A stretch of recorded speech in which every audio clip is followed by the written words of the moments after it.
Hello and welcome to the European Resilience Initiative Center video podcast. Today our guest is Lesia Dubenko, who is a Ukraine-based international affairs analyst and a journalist with a degree from the Lund University.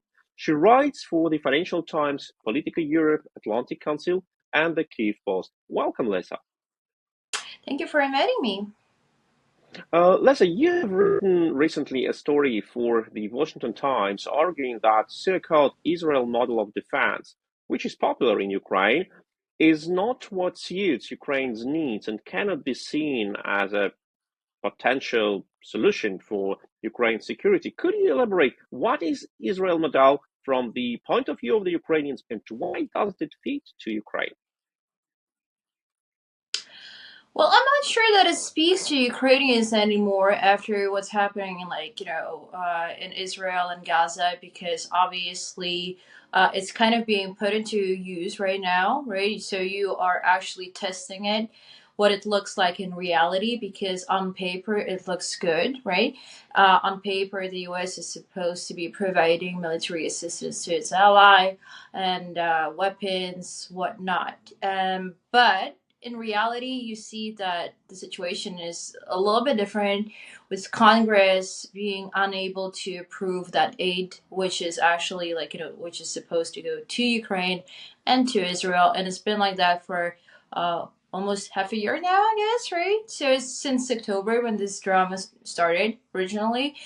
And I don't think that it speaks to Ukrainians anymore. So, because again, Israel defense model is it's not something very rigid and defined, and a lot in Israel's case depends on its own ability to defend itself. It's a country with a very robust military complex, high tech complex. So a lot of what they do by themselves without relying on the U.S. Even though they do need to do that, obviously, because it's a small country, and it's also about having nuclear weapons, right? So it's kind of known that Israel has them, even though it doesn't declare. But they do have the means to protect themselves. In other words, right? So if an existential threat happens, Israel probably can potentially nuke someone, whereas Ukraine can't because, well, you know what happened to your nuclear weapons in 1994, right? We just gave them away, and hence the result. But as far as I understand, the idea why so many Ukrainians say, okay, we need to be like another Israel in Europe, lays like mostly is founded on the fact that they believe that Israel is so much focused on its security out of understandable reason that Israel doesn't care practically if the General Assembly of the United Nations condemns its actions or not. The security of Israel has priority, and the enemies are so much obsessed with the idea of elimination of Israel that the security must be prioritized. And many Ukrainians said recently, look, we have the same situation. We have a neighbor, Russia, which is obsessed with the idea to destroy Ukraine. We have like many countries which are not so supportive in our cause. So we need just to ignore everyone and say our security needs to be priority number one. Can that be some sort of the development for the next years? Well, I'm sure. I mean, Ukraine is already testing new technology. So not that long ago, Palantir, if I'm not mistaken, a representative of Palantir came right to Ukraine. So I think that it's kind of embarking on the same path as Israel, because Israel used to be, well, not so rich. It wasn't like super rich originally. It only started to develop its high tech sector probably in the 1970s, 1980s. I'm not so sure, but it's not something that was there all along. And obviously, you have a point by saying that, well, Israel is completely besieged by enemies, right? You don't have any like states there who like Israel in any way, and Ukraine isn't exactly besieged, but obviously it has a bad neighbor, unfortunately, like a super bad neighbor who's big. That's the problem, right? It's a big country. Russia is a big country with a lot of resources, with oil, gold, whatnot. So I mean, it's a little bit different, I think, in Ukraine's case. But yeah, overall, I think that Ukraine must prioritize its security. There is like no other way really. So if you don't do that, then how will you be able to not just defend itself, but develop, right? Develop your country, because defending is just one part of the game. You know, to develop the country, the economy, to help people return to to Ukraine, all those refugees that are currently in the EU. You have to have some sort of security. At the moment, we don't have that because our allies are not helping us out. They're just basically, I'm not sure what's going on in terms of what's the plan, right? So basically, from what I understood, we've almost run out of the Patriot missiles, so we can't defend strategic infrastructure like power plants and so on. And there's really no reason for that to be happening because there's so many weapons around, and they need to be delivered to Ukraine, not just be, I don't know, shelved. So that's bizarre to say the least. Obviously, Ukraine also has to step up and start producing its own missiles. I'm sure they know how to produce a good missile, just like Russia has, Iskander or whatever. I don't know. Is it that difficult? I don't think so. It's not some sort of high tech stuff we're talking about, and something that Russia doesn't have. This is the funny part, because when you look at Russia's weapons, they're just like, okay, well, yeah, they're effective just because they kill, but they're not. This is not something super sophisticated, and that's all. So I think that Ukraine also has, to realize that neither the U.S. nor the EU is able to help it in the long term. It must rely on itself foremost. It's a big country with a lot of people, and I'm sure that we can make that happen. But we also need to be part of NATO, which is I think that this is not something that's avoidable. But even if we're a part of NATO, we still need to do that, right? It's not like okay, yeah, you join NATO and then what? You're just relaxing. No, you're going to contribute the 2% of GDP, right? Even though 2% is nothing these days, because Russia is basically in a war mode, whereas the EU and everyone else isn't really in a wartime economy, right? So 2% is nothing. So probably the price of NATO membership will go up to 3, 4, 5%. I don't know, GDP. But yeah, I mean, it's basically unavoidable. Indeed, and we know that you have already named that elephant in the room, the nukes. And Israel has obviously developed nukes several decades ago, never confirmed that they have nukes. But we all remember this famous saying of an Israeli politician: "Israel doesn't have nukes, but when we will be forced to, we will use them." And in Ukraine, there are also voices pretty vocal, especially during the last 2 years of full-scale invasion, that Ukraine needs to redevelop its nuclear program. And we know that Ukraine has nuclear power stations, Ukraine has sophisticated missile program. Ukraine was a producer of a lot of missiles during the Soviet era and produces missiles now. The Russian cruiser Moskva was destroyed by hate of two Ukraine-produced and developed Neptune missiles, etc., etc. So technologically, why not? But will it be a political challenge for Ukraine? It's practically violating a non-proliferation treaty and making a lot of enemies in the world.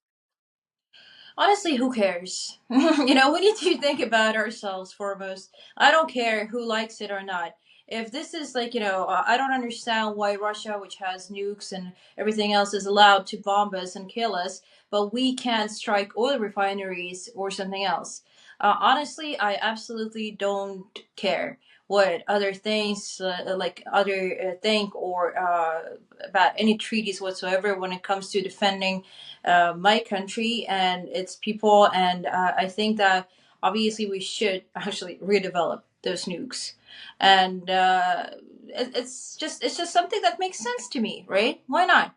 Why is France allowed to have them? Why does the UK have them? Why can't we have them when we actually have like an aggressive country next to us, two aggressive countries, Belarus too?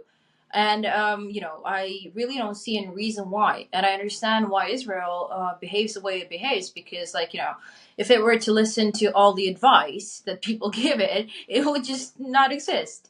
Okay, so I mean that it's as simple as that. And I think that in Ukraine's case, obviously, it's not like I'm championing some sort of like nuclear strike, but I'm saying that a country of this size and importance has to have weapons like that, weapons of mass destruction. It's just life.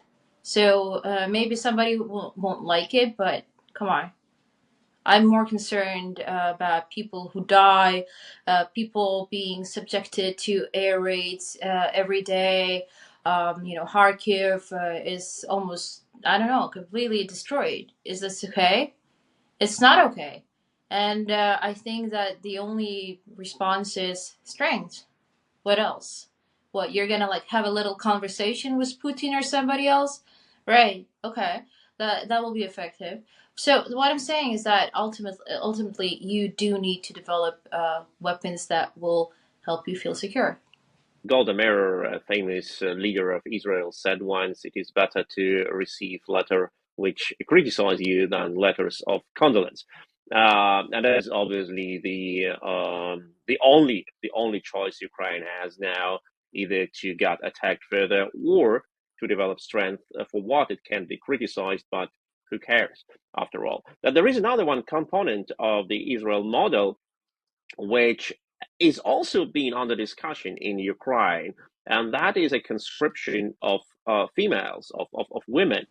That is the question which doesn't have like a lot of support within the Ukrainian society, although we see that in Ukraine, much more people support that idea compared to other European nations. Is this something which goes too far, or is it what we can face in the future in Ukraine? Conscription of women. Well, I mean, it's a difficult one, right? So I think that overall it's not something which is bad, because even if you don't serve in the army immediately, honestly, you have to be prepared. It's better to be prepared than not to be prepared, right? So yeah, it's not fun. And it won't be very popular with Ukrainian women. I'm pretty sure about that. But I don't know. In the long term, I think that you know right now it's not really possible to conscript women. I don't think that this is possible at the moment. So it will take some time for this idea to sink in, and then maybe like the next generations will just come to terms with that this is like normal, and that you do need to like know how to hold a gun or a rifle or and so on and so forth. I mean, maybe conscription for women will look a little bit different, right, compared to conscription for men. But I think that overall, it's not a bad idea. You should be prepared, because the world today doesn't look very optimistic to me. I mean, I think the era of peace, like this peace where European countries mostly are like living this nice, peaceful life, going to whichever countries for holiday is over. So that is something that is bygone, unfortunately. So right now the tensions are rising, and how will you defend yourself in such a situation? Because countries like Russia or China or Iran, they don't care about how many people die. And it's like these are not democracies. These are just countries. Should I call them dictatorships? Probably. You can call them dictatorships. And in a dictatorship, nobody cares how many people die, because they won't be held accountable anyway. So, when you have a situation like that, you do need to understand that there must be some sort of response to that. And what will be the response? I don't know. I mean, you have to be prepared. So everyone has to be prepared. And you have already named the countries which Ukraine is fighting as the enemies. And of course, Russia is the enemy number one. But we also know that other countries, which are also dictatorships, support Russia in this war against Ukraine. It is North Korea, and first of all, it's Iran. Iran is supplying Russia with kamikaze drones, Shahed, since over a year, and these drones terrorize Ukrainian civilians. And recently, we have got information that Iran is also sending or is about to send to Ukraine its ballistic missiles. Practically, Ukraine has turned for Iran into a test ground for its missiles and also for a source of money and technologies from Russia, which Iran gets in exchange for its weapons. And Iran is one of the arch enemies of Israel. So here we see a situation when Iran is fighting at the same time both countries, Ukraine and Israel. But paradoxically, Israel is not among the biggest supporters of Ukraine in this war and even denied Ukraine of providing Ukraine some essential military equipment despite of many calls from Ukraine. Well, look, the thing is, it's a little bit weird, in my opinion, to be like to ask Israel for weapons to begin with, given its situation. Israel always lives in an environment where nothing is taken for granted. So they themselves are relying on themselves foremost. And asking Israel for weapons, in my opinion, is a bit bizarre. It's just bizarre. I'm not saying that Israel is doing the right thing, even though right now it's much more pro-Ukrainian, like publicly, because like privately, everybody in Israel that I know, they always supported Ukraine, never Putin or anything. But what I'm saying is that right now they're even more publicly pro-Ukraine. But the problem is that asking countries like that, especially a country with such history, for weapons is strange, in my opinion. So Ukraine also has to reflect on why it's asking countries like Israel or somebody else, maybe not the US, right, given the size of Russia and so on. But what I'm trying to say is that it has to reflect on its own policies. How come it doesn't have weapons? How come it has, like, it's ill prepared, let's be honest. It's ill prepared. Like I said, you can develop all those missiles, right? Why weren't they developed earlier?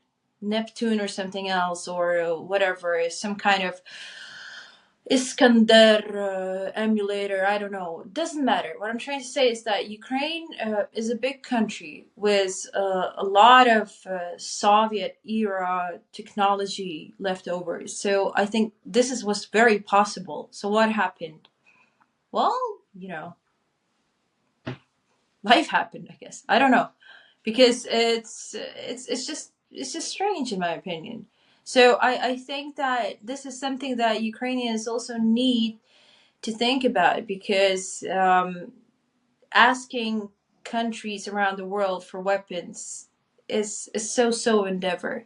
I understand that even if Ukraine had been prepared to the fullest before February 24, 2022, it would still need weapons because Russia is so like large, like big.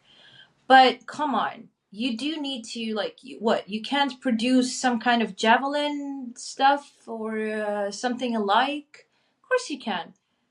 Of course. So, I think that rather than criticizing somebody for not giving you something, especially in such circumstances, you should actually, like, be a little bit responsible and think about what you've done. And that's what I think in this particular situation.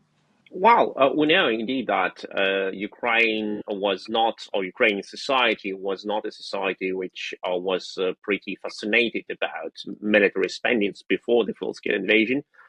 We know that very well, but it is still like a country which had been attacked by an aggressor which wanted to eliminate the nation. And Ukraine has a pretty strong share of the large share of Jewish population. And we remember the calls from the Jewish community in Ukraine, calling Germany, for example, to send weapons in February 22. These calls have been ignored, by the way, by my country, Germany.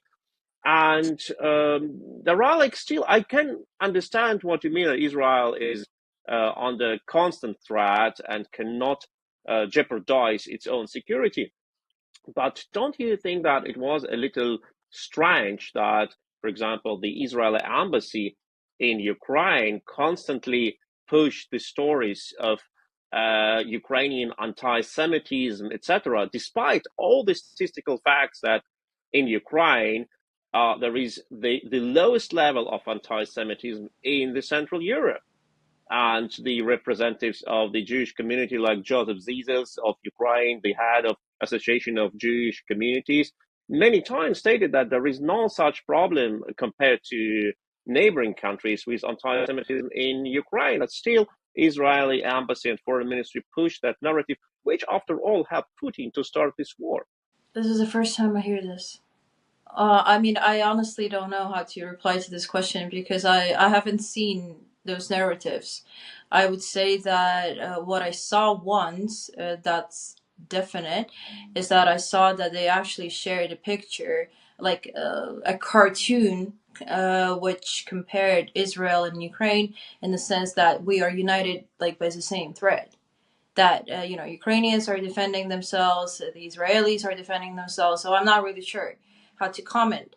I mean, I don't know. I mean, different people push different things. I don't think that Putin relied on whichever narrative that the Israeli embassy may have pushed, because I haven't seen it. But okay, let's say that it has. I mean, I don't think that this is what helped Putin invade Ukraine. Putin invaded Ukraine for his own reasons, nothing to do with anti-Semitism or stuff. And when it comes to anti-Semitism, I think Russia has excelled at showing what it looks like in reality in Dagestan, and like some different kind of anecdotal evidence where this guy in Moscow, he's just like walking, and somebody asked him something about the Jews, and he says that basically he doesn't like them and that they should be expelled or whatever, like things like that. So I think that Russia is very good at showcasing its own anti-Semitism, which I have to say thank you to Moscow for doing that, because it's like showing the entire world what a Jew hunt looks like at an airport is amazing. In a bad way, obviously, but you have to see it in order to understand how delusional a country can be.